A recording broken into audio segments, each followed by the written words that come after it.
Back in the 1950s, kitchens weren't just for cooking, they were where real magic happened. Mothers and grandmothers had tricks so clever, so downright inventive, they could make a feast out of scraps, clean a stove with bread, and stretch a stick of butter farther than we'd think possible today.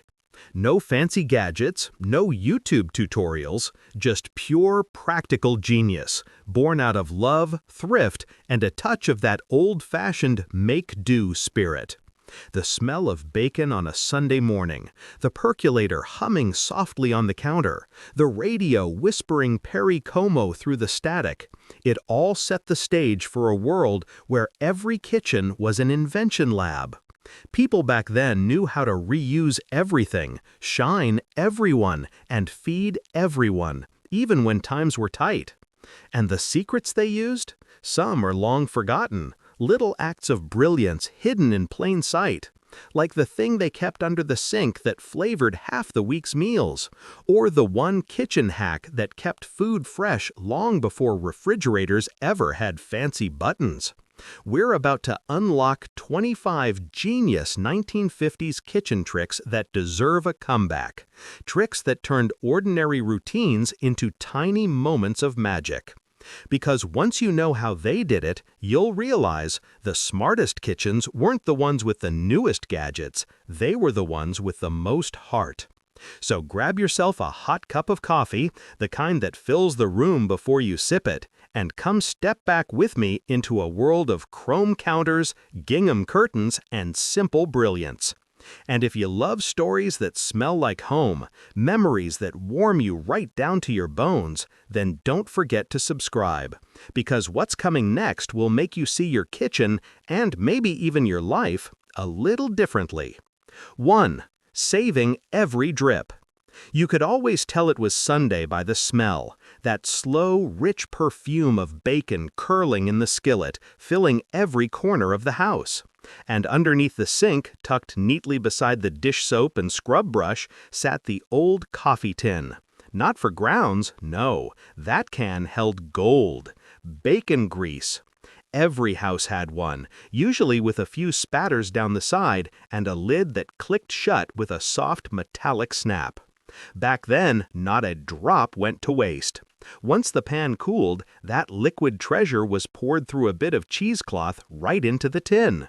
Come Tuesday, it would show up again. A spoonful here to fry potatoes, a dab there to flavor green beans or biscuits that melted in your mouth.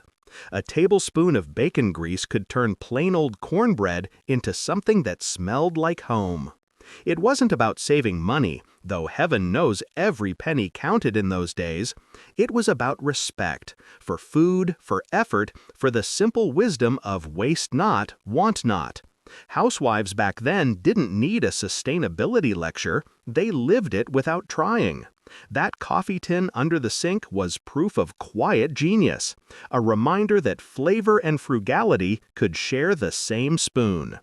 Even now, when we pop open a modern non-stick pan or toss away the drippings, a part of us misses that ritual. The sound of the spoon clinking against the tin, the faint smoky aroma that lingered long after breakfast, that was love, sealed with a lid and saved for tomorrow's supper. 2. Bread bag wisdom. Do you remember that unmistakable crinkle of a bread bag? That sound alone could make a kitchen feel alive. Back in the 50s, when you bought a loaf of Wonder Bread or Sunbeam for maybe 15 cents, that plastic bag wasn't something you just threw away. No, sir. It was a small piece of treasure. Once the last slice was gone, Mom would rinse it out, turn it inside out, and hang it on the faucet to dry. By dinner, it had a second life, wrapping up biscuits, covering leftovers, or lined neatly in the wastebasket under the sink. Sometimes they'd even serve as makeshift gloves for kneading dough or greasing a pan. There was a kind of quiet pride in making things last back then. Folks didn't call it recycling, it was just being smart. A bread bag was a little insurance policy against waste, a habit learned from years when new wasn't always an option. Even the twist ties or wire clips got saved in a drawer, ready for the next loaf or the Christmas lights come December. And the best part? Nothing ever felt cheap about it. Using what you had was part of the rhythm of life, like turning the coffee can into a planter or the flour sack into a dish towel. Every reused bread bag told the same story, that resourcefulness was its own kind of wealth. These days, we've got gadgets and bins for every sort of eco-living. But back then, all you needed was a bread bag, a little patience, and that satisfying crinkle to remind you nothing in a good home ever truly went to waste. 3. The Refrigerator Bible. If you ever peeked inside a 1950s kitchen, chances are you'd find something taped to the refrigerator door. Maybe next to a Polaroid or a child's crayon drawing. It wasn't decoration. It was the guidebook to keeping the kitchen running right. Handwritten notes on how long milk would last, when to use the eggs, and how to revive wilted lettuce with a sprinkle of cold water and salt. Folks called it their refrigerator Bible. This wasn't about gadgets or apps. It was about intuition and care. A homemaker might jot down, "Cooked meat, 3 days," or "Leftover stew, reheat with a bit of broth." Sometimes the notes were passed from neighbor to neighbor, each adding her own wisdom. You'd see stains of gravy or fingerprints on the paper, proof that it was used every day. Before fridges had frost-free settings or temperature controls, people relied on habit and a little science. They knew where to place the butter dish so it stayed soft but not runny, how to rotate leftovers so nothing spoiled. It was half art, half science, and all love. It's funny, we trust machines now to tell us when something's bad, but they never capture that same sense of awareness. The hum of the fridge at night, the feel of the door handle cool to the touch, the quiet satisfaction of a perfectly organized shelf. It all came from that little piece of paper taped to the front. It wasn't just a list, it was a homemaker's heartbeat, written one careful line at a time. 4. Soap flake cleaners. Before spray bottles lined the supermarket shelves, cleaning day meant a basin of warm water, a box of soap flakes, and a bit of elbow grease. Ivory or Lux, those were the brands most folks trusted. You'd open the box and the scent would rise up clean and simple. Not the kind that stung your nose, but that soft, comforting smell that meant home was about to sparkle. A few handfuls of flakes into a bucket, swirled with a wooden spoon, and you had yourself the universal cleaner. It washed the floors, scrubbed the counters, and left glass shining so bright it could double as a mirror. The rhythm of the cloth against tile, the squeak of clean linoleum under bare feet, that was music in its own right. Kids knew to steer clear when cleaning mood struck. Windows open, radio humming faintly, and mom's sleeves rolled up. There was something oddly satisfying about watching her pour out the soapy water afterward. Cloudy, warm, carrying the day's dust away with it. Those soap flakes weren't just about cleanliness. They symbolized care, a kind of tender discipline that said, "This home matters." There was pride in a well-scrubbed sink, a sense of peace in the smell of lemon and soap lingering through the afternoon. Nowadays, we have bottles promising mountain air and spring breeze, but none of them can quite recreate that gentle mix of real effort and honest simplicity. Maybe it's because what made that smell special wasn't the soap itself. It was the satisfaction of standing in a room that gleamed from your own 2 hands. And just like that, the 1950s kitchen would breathe again, clean, calm, and full of quiet accomplishment. 5. The rolling pin cooler. You remember those heavy metal rolling pins, the kind that clanged when you set them down on the counter? Some clever homemakers had a secret. They'd fill them with ice water before rolling out pie dough. It wasn't a trick from a cookbook. It was the kind of quiet kitchen wisdom passed from one apron to another. Picture it, the kitchen a little warm from the oven, flour dusting the countertop like the first snow of winter. You'd twist the cap off the rolling pin, pour in cold water from the tap, and give it a gentle shake. Then came that first roll, Cool, smooth, gliding over dough that never stuck, never tore. It kept the butter cold, the crust flaky, the pie perfect. No need for fancy gadgets or culinary degrees. Just a bit of ingenuity, a touch of patience, and a feel for what just right meant. You could hear the hum of the fridge, the faint whistle of the kettle, maybe a radio tune crackling in the background. And there you were, rolling out dessert that would make any diner proud. And when that pie came out of the oven, golden, bubbling with blueberries or apples or maybe that classic lemon meringue, you knew it wasn't just good, it was earned. That cold rolling pin trick was a quiet nod to skill, proof that every pie was made with both science and soul. These days, folks buy pre-made crusts, but nothing compares to that sound of dough meeting the counter, that feeling of the rolling pin in your hands, and the sweet smell of something truly homemade. And just like that, the 1950s kitchen would breathe again, clean, calm, and full of quiet accomplishment. 6. The warm plate trick. You ever notice how dinner used to stay hot, even when conversation carried on for hours? That's because smart cooks in the 50s had a little secret: warm plates. Before microwaves came along, folks would pop their dinner plates into the oven at the lowest setting, or sometimes stack them near the stove just to catch a bit of heat. By the time supper was ready, meatloaf steaming, mashed potatoes smooth as silk, peas bright and buttery, those plates would be toasty warm. Not too hot to handle, just enough to keep the meal perfect while everyone lingered over stories. It was thoughtful, quiet hospitality, the kind that said, "Take your time, the food will wait for you." There was something so comforting about it.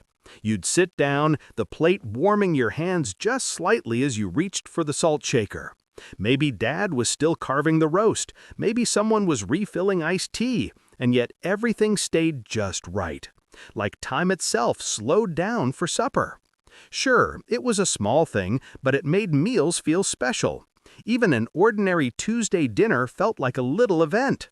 It was an unspoken rule of kindness, one of those details that modern life, with all its speed and gadgets, somehow forgot to keep.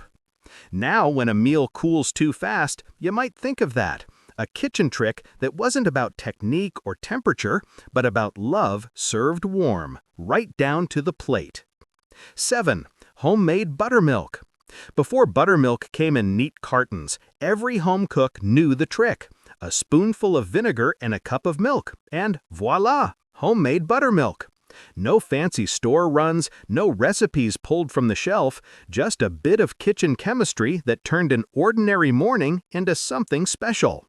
You'd pour the milk, watch the vinegar swirl and cloud through it, and wait those few quiet minutes until it thickened just so. It had that faint tang, a creamy texture, and when it hit the batter, biscuits, pancakes, cornbread, you could taste the magic. And the smell, oh, that warm, buttery scent wafting through the air as the griddle hissed, it was worth every second of waiting. Saturday mornings meant a kitchen full of chatter, a dog waiting for crumbs, and a pile of pancakes that tasted like home. It's funny, nobody called it innovation, but that's exactly what it was. Resourcefulness in an apron. The knowledge that you didn't need to have everything, you just needed to know how to make it. That simple trick was more than a recipe. It was independence in a glass. A quiet confidence that said, "We'll make do, and it'll be better because we did." Even now, if you ever stir vinegar into milk, you'll smell the past for a second. That comforting hum of the kitchen, that promise that breakfast was going to be all right. 8. Tinfoil magic hats. There's a sound you never forget. The crinkle of aluminum foil as it's torn from the roll. In the 1950s, that sound meant pies were in the making. Every good baker knew the trick. You covered the edges of your crust with strips of foil, little magic hats, as some called them, to keep them from burning before the filling was done. It was such a simple thing, yet it made all the difference. You'd watch the oven window, the crust browning just right, the fruit bubbling beneath, the kitchen filling with that sweet, buttery perfume that made you hover near the timer. Aluminum foil itself was a wonder back then. New, shiny, modern. Housewives felt a bit like engineers when they used it, crafting shields for their pies, hats for leftovers, or clever wraps for baked potatoes. It gleamed like chrome and smelled faintly metallic, always ready to lend a hand. And when that pie came out perfect, edges golden, middle set just right, there was pride in peeling off those foil strips and seeing success beneath them. It wasn't about perfection, it was about the quiet joy of knowing. Knowing the oven, the dough, the timing. Knowing how to make something shine with what you had. Today, we've got gadgets for everything, but there's still something magical about that humble roll of foil, waiting in its box, whispering of all the clever hands that once made do and made it beautiful. 9. The potato test for oil. Before there were kitchen thermometers and digital fryers, cooks had a simpler way to know when the oil was ready: a humble slice of potato. Drop one in, and if it sizzled just right, the oil was perfect. Too quiet, and it wasn't hot enough. Too loud, and you'd best turn that flame down quick. That's how people learn to cook. Not by numbers, but by feel, by sight, by sound. You could hear the soft crackle of the potato, smell the faint nuttiness of the oil, and know instinctively, now. It wasn't science, it was soul. You'd see it in kitchens from coast to coast, from city apartments to small-town diners. Frying chicken, donuts, or fish on a Friday night, the potato test was universal language. It was passed down like family lore, taught between sips of coffee and laughter. It's funny how those small tricks connected everyone. There was a quiet pride in being able to read your kitchen like that, to know your tools and your ingredients without a single gadget to tell you what to do. Even now, that hiss of oil when food hits the pan can take you right back. To a warm kitchen, a folded towel by the stove, a mother's voice saying, "Wait till it sizzles, sweetheart." And just like that, dinner was underway.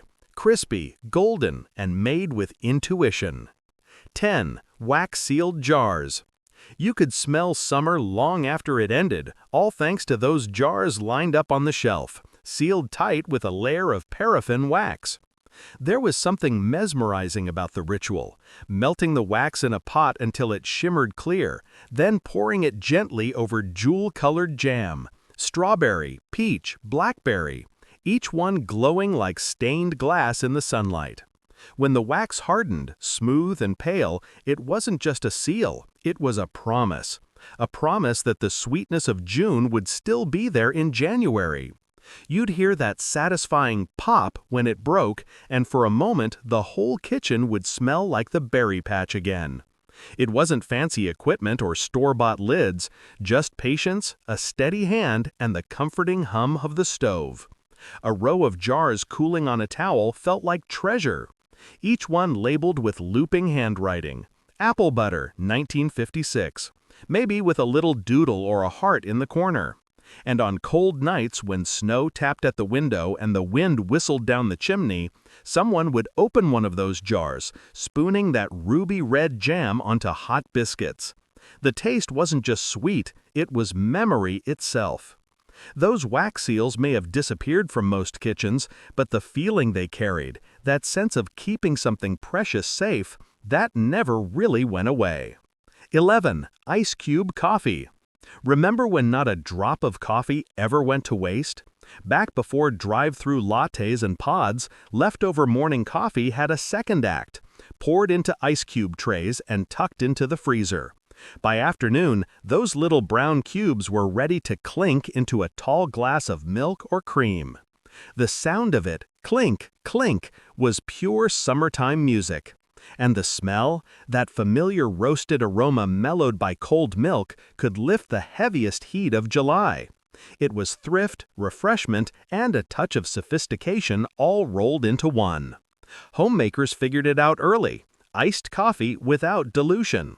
Waste not, want not wasn't just a saying, it was a way of life. Every bit had value. Even the leftover percolator brew from breakfast could become an afternoon treat. Some folks would sweeten the cubes before freezing, stirring in a spoonful of sugar, while others poured them straight from the pot, proud of that strong, dark roast that could stand up to a little melting.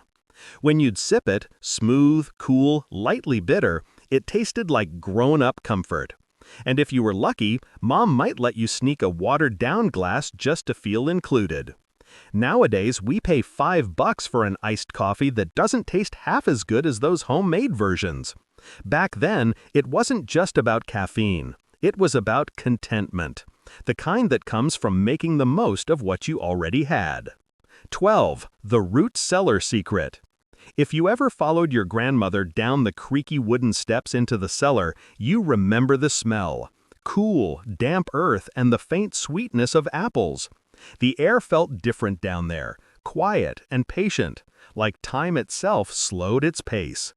Before big fridges and endless supermarkets, the root cellar was the heartbeat of survival. Potatoes in burlap sacks, onions strung up like garlands, rows of mason jars catching what little light crept in through the tiny window. Everything neatly labeled, everything with a purpose. There was a certain reverence in how food was stored. Carrots packed in sand to keep crisp. Cabbages resting in the dark like sleeping giants. Folks didn't waste because they couldn't afford to. But in that careful saving, there was something beautiful, a respect for the work of their own hands. Come winter, when snow piled high and grocery runs were a dream, that cellar was a sanctuary, a place that smelled faintly of the harvest and the hope that spring would come again. The modern pantry might be brighter, cleaner, more convenient, but none of it feels quite as sacred as those shelves in the dim light, lined with jars of love and patience. 13. Freezer label code. Before apps, before spreadsheets, before anyone said meal prep, there was masking tape and a pencil.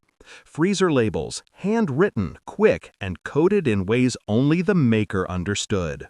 Every homemaker had her system. Some wrote dates and meals, others just initials. BS for beef stew, CC for chicken casserole. Some got creative, adding little notes, eat by Sunday, or too good to share. You'd open that old freezer chest, the kind you had to lift the heavy lid for, and a wave of cold air would hit your face, carrying the faint smell of frost and wax paper. Inside were neat stacks of parcels wrapped in butcher paper, each one marked in that familiar handwriting. It wasn't high-tech, but it worked. You always knew what was for supper, and nothing went to waste. And heaven help anyone who messed with the order. Every family had at least one person who treated that freezer like sacred ground. There was a quiet satisfaction in keeping things organized. It wasn't about being perfect, it was about being prepared. A small act of control in a world that could be unpredictable. Nowadays, we scroll through freezer apps, but none of them feel as real as that scratchy pencil on tape, written with care, frozen with purpose, thawed with love. 14. Homemade pickle brine. The moment you opened that jar, the sharp, vinegary perfume hit your nose. Crisp, tangy, alive. That was the smell of summer captured in glass. Homemade pickles weren't just food, they were memory, sealed tight under a metal lid. It started with the cucumbers, fresh from the garden or the farmer's stand, still smelling of sun and soil. Then came the brine, vinegar, sugar, mustard seed, a few peppercorns, maybe a clove of garlic for good measure. It would simmer on the stove, filling the kitchen with that sweet and sour tang that made your mouth water before the first bite. You'd pack the jars tight, pour the hot brine, wipe the rims, and twist on the lids.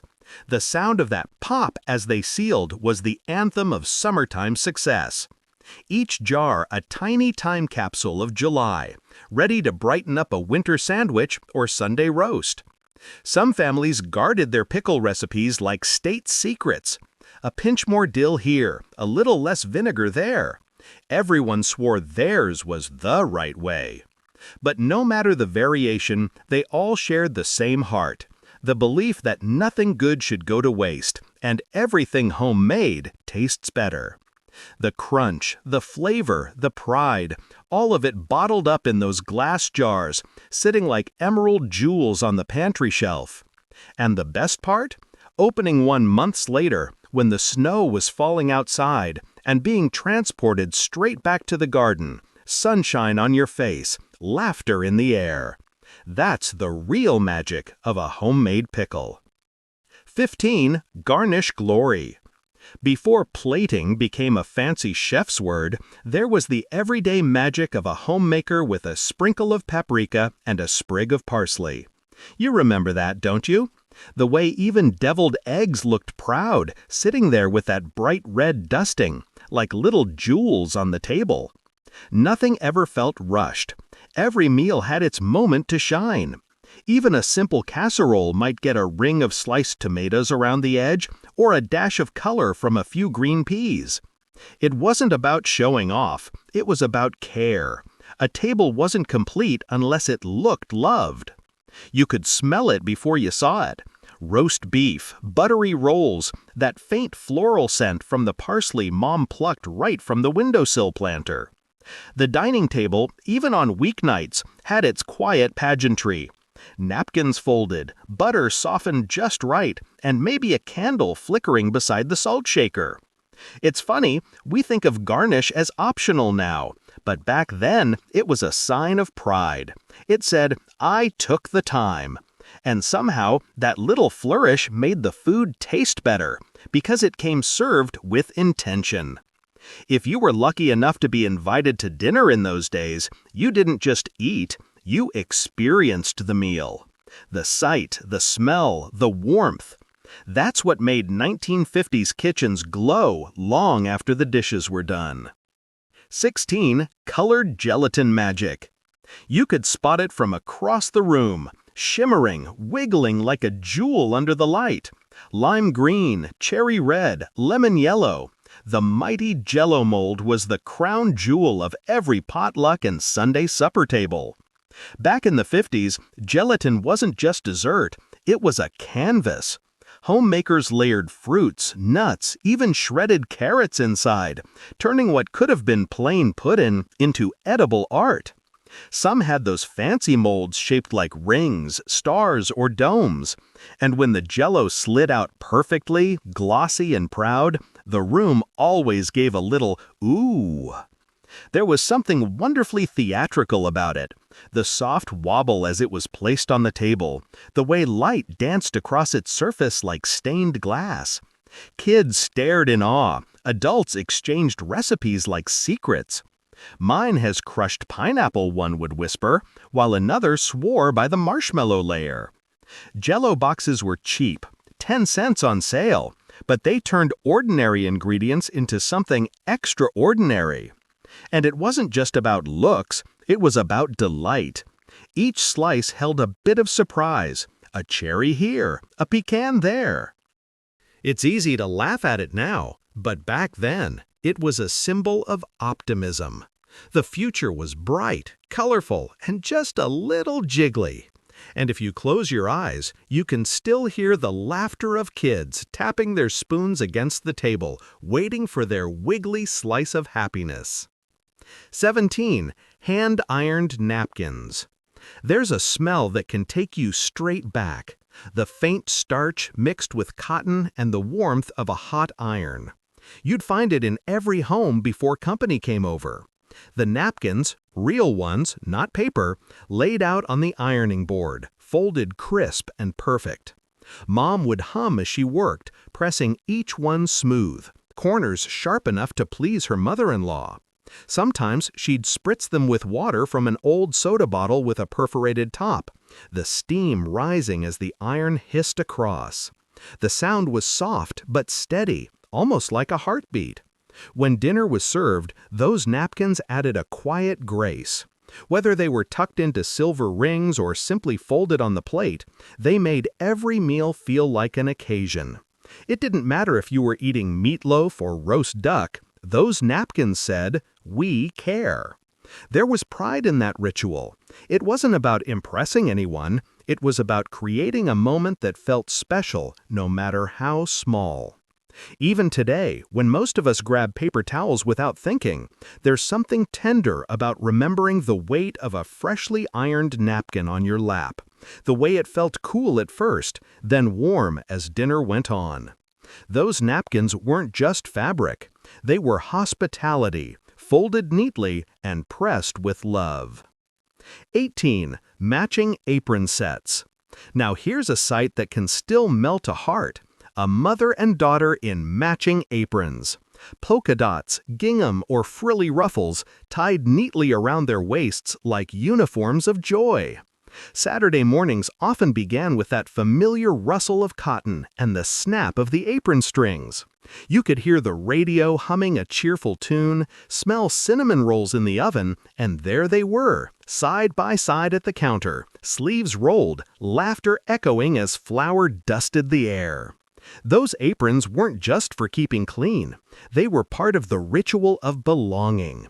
The pockets held wooden spoons, recipe cards, and sometimes even little secrets, a candy or a note. For daughters, wearing one felt like being invited into the grown-up world of cooking and care. Some families even had holiday sets, red and white for Christmas, floral for Easter. Sears catalogs were full of them, promising domestic delight in every design. And when guests came by, those aprons would hang proudly on hooks, always spotless, ready for their next dance in the kitchen. There was beauty in that togetherness, 2 generations bound not by fashion, but by rhythm, stirring, tasting, laughing, learning. Today, an apron might feel old-fashioned, but if you've ever tied one on, you know the feeling. That quiet shift when you stop rushing and start tending. It's a feeling worth bringing back.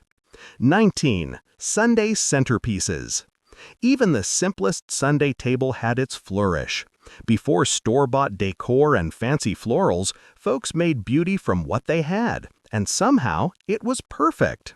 You might walk into a dining room and see a handful of marigolds in a jelly jar, or an orange peel carved into a little candle holder, glowing softly as the roast cooked. The scent of citrus mingled with gravy and bread, and everything felt warm, inviting, alive. Kids were often in charge of the centerpiece, picking flowers from the yard, arranging pine cones or colored leaves in fall, maybe a few sprigs of mint in summer. It wasn't about perfection, it was about presence. The table was a stage, and this was its crown. In small towns, Sunday dinner was sacred. The centerpiece said, "We made an effort." Even if the plates were mismatched, even if the bread came from the day-old bin, the table itself looked loved. Some families reused the same vase year after year, a chipped one maybe, with a history of its own. Every scratch and scuff had a story. And when the meal was done and the dishes cleared, the centerpiece stayed behind, a quiet reminder of the care that went into gathering everyone together. Nowadays, our tables might gleam brighter, but they rarely glow the same way. Maybe it wasn't the candles or the flowers that made those tables so lovely. Maybe it was the love sitting around them. 20. Recipe swap cards.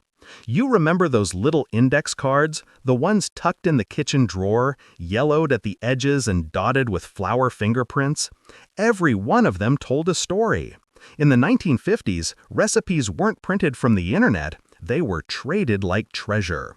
You'd write them by hand, sometimes in perfect cursive, sometimes scrawled in a hurry before the phone rang. At church picnics, school events, or just over a shared cup of coffee, someone would say, "You have to give me that recipe," and out came the notepad. A few ingredients, a hint of advice, bake till golden, add a pinch more sugar if your husband likes it sweet. Those small details turned recipes into heirlooms. Each card carried more than instructions, it carried voices. This one's from Ruth down the street. Aunt Clara swears by this for potlucks. Try it with lard instead of shortening. They were bits of community, written in ink and friendship. Some families kept entire boxes of them, rubber-banded together with labels like Holiday Favorites or Church Bazaar Winners. The smell of old paper mixed with cinnamon and vanilla, that's what memory smells like. Even now, when you find one tucked inside a cookbook, that familiar handwriting brings it all back. The laughter, the trust, the shared joy of making something good. Because in those kitchens, recipes weren't just about food, they were about connection. 21. The bake sale ritual. The bake sale. You could smell it before you even saw it. Sugar, vanilla, and a hint of competition hanging in the air. Tables lined with pies, brownies, lemon squares, and that one mystery cake that somehow always sold out first. In the 1950s, the bake sale was more than fundraising. It was community theater. Every pan of fudge and plate of cookies carried a name and a reputation. "Oh, that's Mrs. Harper's angel food cake. Don't touch it till I get my slice." The folding tables were covered in gingham cloths, nickels clinked in coffee cans, and homemade signs hung from string. Kids ran between the tables, fingers sticky, eyes wide at all that sugar. Mothers chatted, fathers joked, and everyone left a little happier than when they came. There was a rhythm to it. The early morning setup, the slow rush as neighbors arrived, the laughter as someone accidentally bought their own pie back. The bake sale wasn't just about money. It was about pride, community spirit, and the sweet satisfaction of being part of something bigger. And when it was over and only a few crumbs and smudged plates remained, everyone went home smiling, knowing they'd spent a day in the company of friends, powered by flour, butter, and heart. 22. Radio Recipe Hours. Before cooking shows lit up our TVs, there were the radio recipe hours. Soft-voiced hosts guiding listeners through 10-minute suppers and budget-friendly pies. You could hear the clink of utensils through the speakers, the rustle of paper as the host read off the ingredients. Women would stop what they were doing, pencil poised, jotting down notes on the back of grocery lists. 1 cup flour, half a stick of butter, bake till golden. It was intimate, almost secretive, as if the whole town was sharing the same kitchen through the airwaves. Some programs even call-ins, where homemakers swapped ideas live. You'd hear laughter, applause, a bit of static. The world felt smaller then, connected by radio waves and recipes. And the jingles, oh, those jingles! Use Spry for flakier pies, or Jell-O again for the win. They'd stay in your head all afternoon while you stirred and mixed. There was something comforting about those voices, steady, friendly, like an old friend perched on the counter. They made cooking feel less like a chore and more like a shared joy. In a way, those broadcasts were the YouTube tutorials of their time, just with a little more charm and a lot more sincerity. 23. Neighborhood potluck. Now this was the heart of community, the neighborhood potluck. Long folding tables set up in someone's backyard or church hall, each one sagging under the weight of casseroles, pies, salads, and good intentions. You'd walk down the row, spoon in hand, trying a little bit of everything. "Who made this?" someone would ask, and suddenly 3 people would start telling stories. Because the food was just the start. What mattered was the connection it sparked. There were signature dishes everyone waited for. Mrs. Jenkins' macaroni salad, the Miller's baked beans, and that mystery Jell-O from the Johnsons nobody could quite identify, but it disappeared every year just the same. The air would hum with conversation, laughter, gossip, the clink of serving spoons. Kids darted between the tables, dogs circled for dropped crumbs, and someone always brought a guitar for after-dinner songs. No one cared about perfect presentation. The dishes were mismatched, the servings uneven, and somehow that made it all feel more real. It was a celebration of effort, generosity, and the sweet joy of sharing what you had. And when it was over, and only a few crumbs and smudged plates remained, everyone went home smiling, knowing they'd spent a day in the company of friends powered by flour, butter, and heart. 22. Radio Recipe Hours. Before cooking shows lit up our TVs, there were the radio recipe hours. Soft-voiced hosts guiding listeners through 10-minute suppers and budget-friendly pies.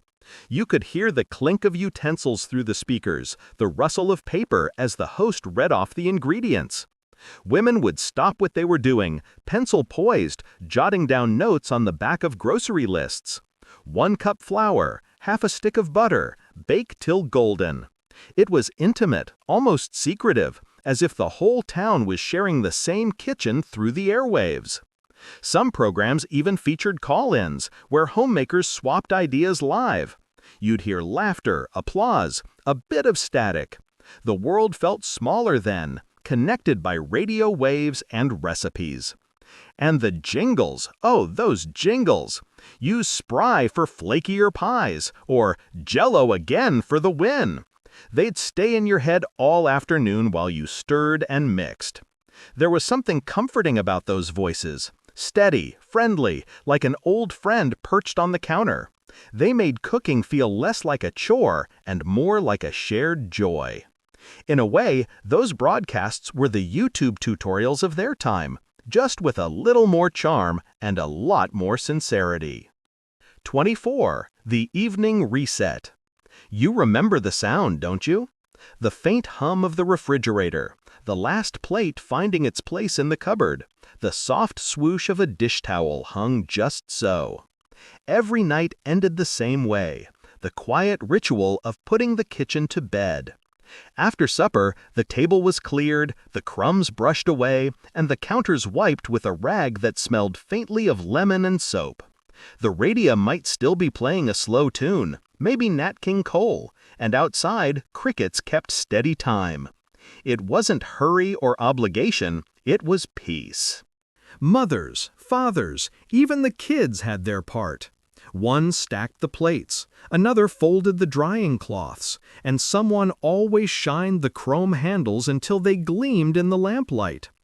The window above the sink would fog a little from the warm water, catching the glow of the streetlight outside. When everything was done, floors swept, towels hung, lights dimmed, the kitchen seemed to sigh. You could almost feel its gratitude, resting until morning when the smell of coffee would wake it again. It was more than cleaning, it was closure. The world might have felt uncertain, but that nightly reset brought order, comfort, and pride.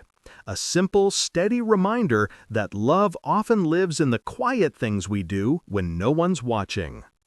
25. The Sunday Grocery Notebook. Before grocery apps and endless aisles, there was the Sunday Notebook, a worn little pad with curled corners and pencil marks smudged by flour-dusted hands. It usually lived near the phone or tucked beside the bread box, waiting all week for additions. Sugar, low. Eggs, 2 left. Coffee, get the good kind. On Sunday afternoons, out came the ads, bright pages from A&P or Safeway promising bargains on butter or canned peaches. Prices circled in red pencil, totals tallied on the side. It wasn't just shopping, it was strategy. A family's week balanced between pennies and priorities. Sometimes the list carried notes only that household understood. Dad's favorite, try new cereal for the kids. Or a question mark next to steak if the budget allowed. Each line was an act of thoughtfulness, a tiny plan for joy disguised as routine. When shopping day arrived, that notebook went along, folded neatly into a purse or coat pocket. You could hear the faint scratch of the pencil checking off items, the cartwheels squeaking down the linoleum aisles, the soft chatter of neighbors comparing prices on peaches. And when you got home and unpacked the bags, there was a quiet satisfaction. Cupboards full, list complete, week ready to begin again. That grocery notebook wasn't just a list. It was a love letter to practicality, to care, to making do and making it lovely. Maybe that's why so many of us still keep a scrap of paper on the counter scribbled with reminders. Because deep down, we remember, life feels a little steadier when it's written down in pencil. If you close your eyes right now, you can almost hear it. The hum of the fridge, the rattle of a spoon and a coffee cup, the soft laughter from another room. That's the sound of home. The real kind, the kind that smelled of coffee grounds, lemon soap, and a little bacon grease saved for good measure. The kitchens of the 1950s weren't just about recipes and routines. They were about rhythm, the heartbeat of a home that pulsed with warmth and purpose. Every small act, from labeling jars to folding napkins, carried a quiet pride. There was no rush, no endless scrolling for new tricks, just people doing things well because doing them well mattered. Those clever shortcuts and homely inventions we've revisited, they weren't really about saving time. They were about making time count. Time spent chatting while stirring gravy, or swapping recipes with the neighbor across the fence.